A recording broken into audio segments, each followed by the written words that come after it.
What's up, guys? Thanks for tuning in. On my last video, I showed you guys how to make this DIY pressurized water kit. And this is really what I love about YouTube and what YouTube should be about is your comments that you guys left on that last video had some really awesome suggestions on how to make this kit even better. I'll be the first to admit that I don't know everything, but I really did think I thoroughly thought out how to build this case. And some of those comments, the suggestions were super awesome. So I quickly tried to implement as many of the comments that I thought would make this better into the kit. So people who watched that last video, they would catch this video before they started building theirs so they could implement these updates to it. So first thing I'll do is I'll show you the updates that I made to the case itself, and then I'll show you some of the upgrades that I made to the water tank. So we'll jump right into it. And if you didn't watch the original video where I go through the entire build, make sure you watch that video before you continue on with this one. Now, like I said, all of these updates were viewer suggested, so I really appreciate everybody that left a comment. And the first update that I did, and probably my favorite one on here, was one that many people mentioned, and it was changing this to a plug instead of just having the cigarette cable running through the case. So before I had the cigarette running through the case, and that's why I put this cleat on here so I could wrap up the cable. And many people said I should do an SAE, an Anderson, a barrel plug, something like that. So I went with the SAE. And so now I can just unplug that cable and close this off with this waterproof cover, and I don't have that cable on the outside.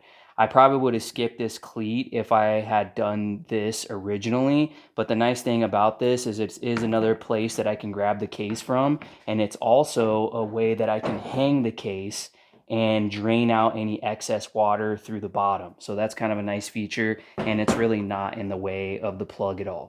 The next update is on the inside of the case here. So somebody suggested that I should do a Velcro pouch where I can store any accessories. So I did some Velcro strips on the back, and then this pouch has Velcro on the back. So now I can store the cable in here. I can store some quick connects. I can store my spray nozzle. And then I have some extra fuses in here in an SAE reverse polarity thing if I ever need it. I don't think I will, but some extra stuff that I can keep in here so it's not rattling around in there. Everything again for the full kit and these extra accessories that I've added, those will all be in the description so you can find exactly what I used in the video. Now looking a little closer here, you can see the electrical that I have all tidied up, super nice. So this is for this SAE plug. I didn't have this here before, and I put some wire loom there.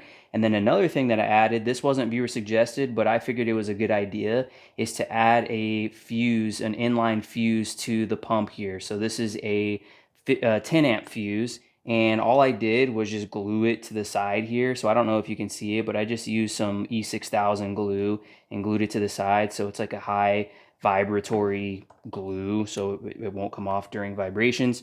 So those are all the updates to the kit itself. Now, for those of you who don't know what an SAE plug, because I didn't know what one was either, this is what an SAE plug looks like. You got this little cap that goes on there, and then you have this male and female side, and then it can just plug directly in to the box here. So now your power cable, you can disconnect it when you're not using it and then store it in that Velcro pouch like I showed you. Now the other updates are on the tank and the hose. So in the original video, I added a bulkhead fitting into the bottom of the tank here, and this is where I would connect my water hose to.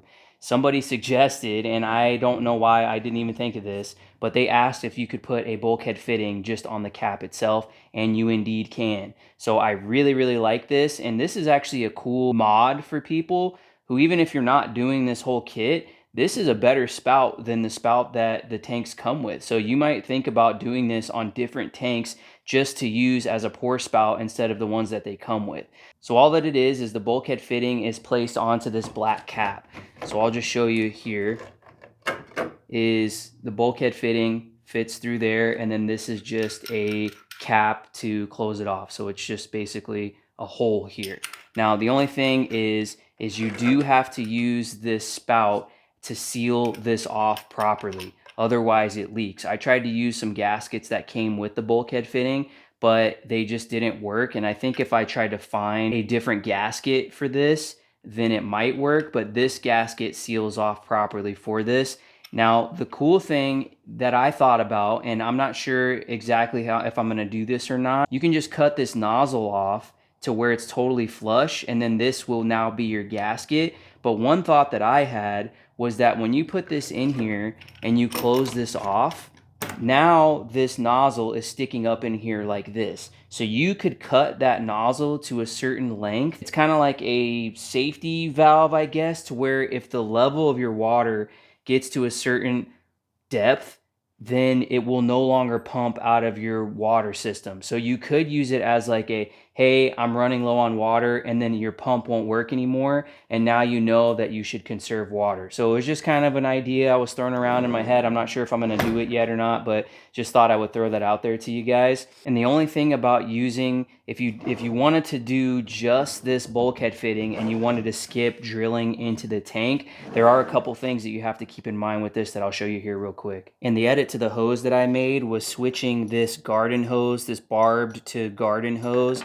I switched it with a quick connect. And the reason I switched to this quick connect is because on this valve, which I did have that valve right here, I added a quick connect onto the end of this valve. So now I can just grab this hose and quick connect it in like so. And now I don't actually have to thread on the intake hose. I can just do that quick connect. So with everything set up, you can see how long this sticks out now. So I do like the idea of using the cap with the bulkhead fitting, but you get this super long thing sticking off the side, and you'll notice that it has some drop here. So you have to hang this over the edge of your tailgate.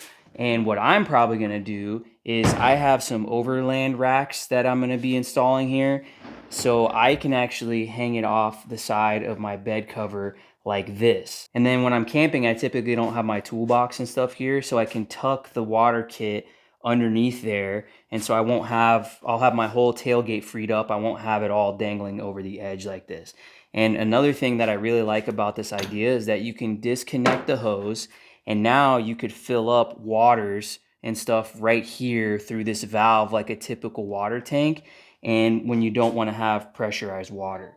One thing to note though about this is you're probably going to want to store this like I had in the case. You probably don't want to keep it always installed. For one, I mean, just look how tall this thing is. It's super big and bulky. And for me, I can't fit it under my bed cover with that valve on there.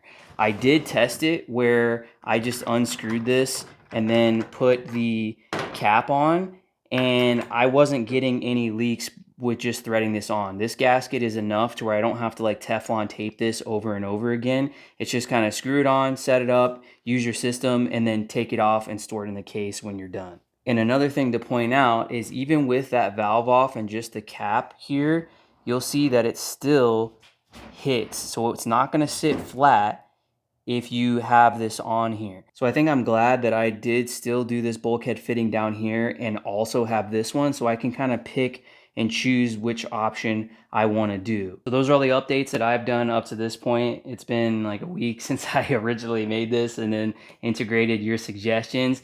Now, one thing that I will mention that I'm not going to do, but I just wanted to throw it out there for you guys. Somebody mentioned that they wanted a battery powered, like all-in-one kit that had an onboard battery. So Iceco sells these little magnetic battery packs that have cigarette lighters in them. And you could mount this on the inside here, and instead of drilling a hole through the side of the case here and having your power externally, you could just keep it on the inside, and then you just plug it in internally, and then you never even have to open the case, and it's all battery operated. So just something that maybe somebody might want to try. I'm probably not going to do it just because it's too late for me, but just wanted to throw that out for you guys. Feel free to keep dropping comments in terms of suggestions to make this thing better for other people.